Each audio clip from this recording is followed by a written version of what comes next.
Hello guys, welcome to my new blog. তো live বিউটিফুলে তোমাদের সবাইকে স্বাগত জানাই। আবার একটা নতুন ভিডিও নিয়ে তোমাদের সামনে হাজির হয়েছি। আশা করি পুজো সবার খুব ভালো কেটেছে, দুর্গা পুজো। তো আমরাও ভীষণ এনজয় করেছিলাম। তো প্রথমে দুদিন তো ভীষণই ভালো কেটেছে, তারপরে তো বৃষ্টি শুরু হয়েছিল। তো দশমীর দিনটা খুবই বাজে গেছে। তো চলো সেটাই তোমাদের সাথে শেয়ার করবো। তো চলো স্টার্ট করা যাক ভিডিও। দুর্গা পুজো সবাইকে। আজকে সপ্তমীর দিন আমরা ঘুরতে যাচ্ছি সবাই মিলে, একটু ফ্যামিলি আর কি। তো আমরা অটো ভাড়া করেছি, অটোতে করেই যাব। আর কার নিয়ে বেরোনো খুব মুশকিল, এত ভিড় রাস্তাতে। তো সেই জন্যই আজকে অটো ভাড়া করা হয়েছে আর নিলাম। আর এখানে একটা বাঙালি পুজো আছে, সেখানটা আমরা মানে খুব এনজয় করি, তো ওখানটাতেও যাব আজকে। তো সেখানের প্যান্ডেল বাঙালি আনাটা তোমাদেরকে সেটাও দেখাবো তোমাদের। আর কালকে ওখানেই আমরা পুষ্পাঞ্জলি দিতে যাবো। তো গাইস, এটা আমার আউটফিট কেমন লাগছে বলবে। আর আমি এই চুড়িগুলো পরবো গোল্ডেন রঙের, চারটে চারটে পেয়ার করে। আর তোমরাও যদি এখন মেলাতে আছো তো কমেন্টে নিশ্চয়ই বলো। Bye bye. তো বোকারোতে অনেক বড় বড় পুজো হওয়া সত্ত্বেও আমাদের কিন্তু এই বঙ্গভারতীর পুজোটি ভালো লাগে। কেন বলো তো? কেন কি এটা হচ্ছে পুরোপুরি বাঙালিয়ানা পুজো। আমাদের বেঙ্গলের যে যায় না সেটা দুঃখ ভুলিয়ে দেয় এই পুজো। আর এখানে দেখো এই যে স্টলগুলো, এখানে কিন্তু এই দুটো স্টলে চপ, বেগুনি, পকোড়া এসব বিক্রি হচ্ছিল। যেগুলো 10 টাকা করে পিস ছিল, ব্রেড পকোড়া ছিল, কিন্তু পুরোপুরি নিরামিষ, তো সবাই খেতে পারে। আর এইদিকে দেখো এখানে খিচুড়ি বিতরণ হচ্ছে। খিচুড়িটা কিন্তু ফ্রি অফ কস্ট, এখানে সবাই এসে খেতে পারে। আর ব্রেড পকোড়া, চপ এগুলোর কিন্তু সব 10 টাকা করে দাম ছিল। ভীষণই ভালো লাগে আড্ডা দিতে দিতে এইসব খেতে। আমরা বাঙালিরা তো এমনিতে একটু খাদ্যরসিক হই, তো সেই জন্য হাতের কাছে পেয়ে যাওয়া আর চপ বেগুনি এগুলো বাঙালিদের মানে ফেভারিট খাবার সন্ধ্যেবেলা, তো কোনো কথাই হয় না। আর ছেলে দেখো ঘুরে বেড়াচ্ছে নিজের মনে, ওর ভীষণ ভালো লেগেছিল। জায়গাটা অনেকটাই বড় এলাকা জুড়ে, আর এখানে কিন্তু মেলা নেই, শুধু এই প্যান্ডেলটাই আছে। তো সেই জন্য এখানে খেলতেও ওদের ভালো লাগছিল। আর আলোতে, বিভিন্ন আলোতে পুরো সাজানো হয়েছিল। আর মায়ের সাজটাও দেখো অপূর্ব, একদম সাবেকি সাজে সাজানো হয়েছিল মাকে।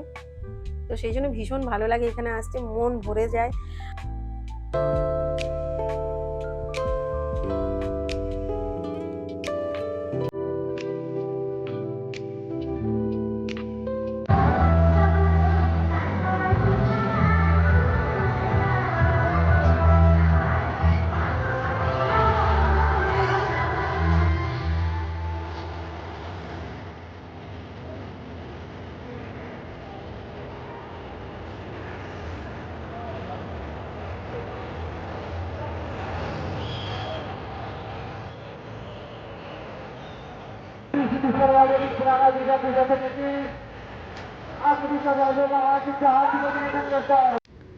তো তোমরা দেখতেই পেলে মেলার কিছুটা অংশ তোমাদের সামনে তুলে ধরেছিলাম।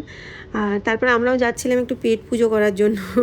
তো বেশি কিছু খাইনি, কিন্তু তবুও অনেকক্ষণ ঘোরার পরে একটু খেতে ইচ্ছে করছিল। সন্ধ্যাবেলা তো, তো সন্ধ্যাবেলা তো একটুই এমনিতেই মানে একটু খাই খাই হয় মনটা। তো যাই হোক, আমার ছেলে মেয়ে ভীষণ এনজয় করেছিল। আর এটা আবার ভেবো না তোমরা যে এত খালি খালিই ছিল, কেন কি এটা সপ্তমীর দিন ছিল বলে একটু ভালোভাবে আমরা ভিডিও করতে পেরেছিলাম। অষ্টমী, নবমী, দশমী প্রচণ্ড ভিড় হয়, প্রচণ্ড। নবমীর দিন আমরা আবার গেছিলাম, কিন্তু আমরা ভেতরে ঢুকতে পারিনি, এতটাই ভিড় ছিল। তো অত কাদার মধ্যে আর ভিড়ে আমরা যাইনি। প্যান্ডেলটা দেখো, একটা খুব সুন্দর প্যান্ডেল হয়েছিল, ভীষণ বড় প্যান্ডেল হয়েছিল। কিন্তু এখানে ওই যে বললাম ঢাকটাক এইসবের নেই, শুধু ওই বাঙালি পুজোটা যেটা তোমাদের সাথে শেয়ার করলাম সেটাতেই ছিল ঢাক। তো সেই ঢাকের জন্য আরও বেশি ওখানে যাই আমরা, ভীষণ ভালো লাগে।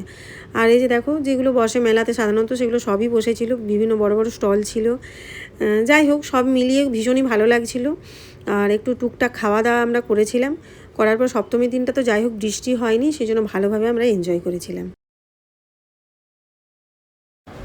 তো তারপর দেখো আমরা পকোড়ি নিয়ে নিয়েছি খাবার জন্য মেলা ঘুরতে ঘুরতে। তো এই পকোড়িটা খেতে এত টেস্টি, কি বলবো। আমার মনে হয় এটা না বিরি ডাল যে হয় না, সেই বিরি কলাইয়ের পকোড়ি টকোড়ি হবে। ভীষণ ভালো লাগে খেতে। এখানে কিন্তু পাওয়াই যায়, অন্য জায়গাতেও পাওয়া যায়, এখানে শুধু মেলাতে বলে নয়। তো ভীষণ ভালো লাগছিলো খেতে। তো সেই পকোড়ি 1 প্লেট নিয়েছিলাম, ওটার সাথে চাটনি দিয়েছিল, ধনেপাতা চাটনি। আর এখানে এই যে পকোড়ির স্টলটা দেখো, আমার শ্বশুরমশাই দাঁড়িয়ে আছেন খাবার জন্য। তো আমরা সবাই 1 প্লেট করে নিয়ে খাচ্ছিলাম। আর এইটা দেখো ভেলপুরি স্টল। ভেলপুরিটাও খেতে খুব ভালো করে এখানে, ভীষণ ভালো লাগে খেতে। ভেলপুরি সেদিনে খাইনি, শুধু পকোড়িই খেয়েছিলাম। আর এই যে সবাই খাচ্ছে। তারপরে এইভাবেই সপ্তমীর দিনটা যাই হোক খেয়ে মেলা দেখে ভীষণ ভালোভাবে কেটেছিল, খুব আনন্দ মজা করে। মোটামুটি বাড়ি ফিরতে ফিরতে আমাদের 10টা সাড়ে 10টা হয়ে গেছিলো ওই দিন।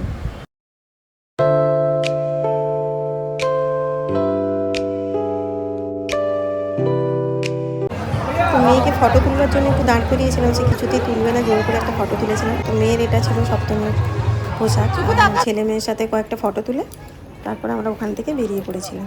হ্যাঁ চলো। অষ্টমীর দিন সকাল সকাল উঠেই আমি স্নান সেরে দেখো রেডি হয়ে গেছি পুষ্পাঞ্জলি দিতে যাব বলে। তো লাল পাড় সাদা শাড়ি পরেছিলাম, পরে আমরা এই যে পুষ্পাঞ্জলি দিতে যাব বলে বেরিয়ে পড়েছিলাম। তো আমাকে এই লুকটাতে কেমন লাগছে তোমরা অবশ্যই কমেন্টে জানিও।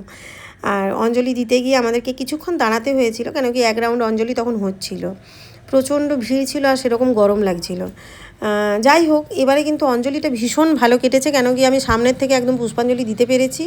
আগের বছর ছেলেটা ছোট ছিল, ভীষণ কাঁদছিল, তো পুষ্পাঞ্জলি সেই মতো আমি দিতে পারিনি মন দিয়ে। আর এবার একদম সামনের থেকে অঞ্জলি দিয়েছি। আর ছেলে মেয়ে আর হাজব্যান্ড দেখো ওই দূরে একটু ওয়েট করছে, ওখানে ওরাও দাঁড়িয়ে আছে। প্রচণ্ড গরম লাগছিল, তো ওরা একটু দূরেই দাঁড়িয়েছিল। আর অঞ্জলি দিয়ে আসার পরে কিন্তু সবথেকে বড় কথা হচ্ছে হাতের কাছে তুমি খাবারটা এখানে পেয়ে যাবে, যেটা তোমাকে বাড়িতে এসে আর বানাতে হবে না।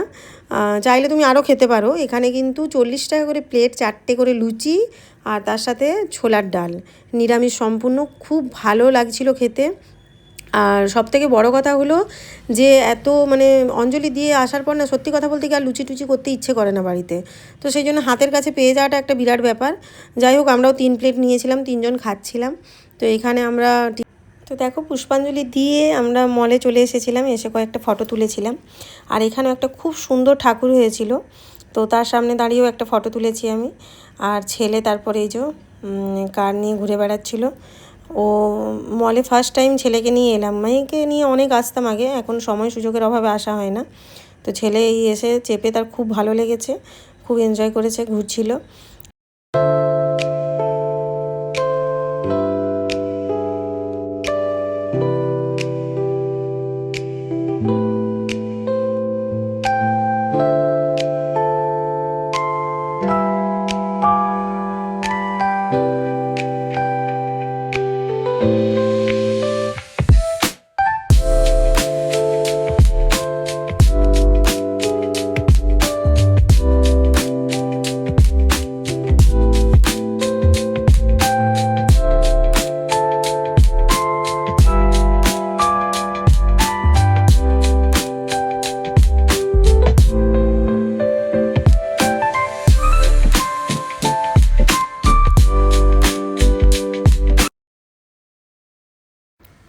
তারপরে এইভাবে কেনাকাটা করে আমরা বাড়ি ফিরে গেছিলাম।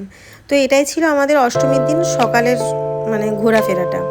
এরপর তোমাদের সাথে বিকেলবেলায় আমরা কী করলাম সেটাও, সন্ধ্যেবেলাটা সেটাও শেয়ার করব।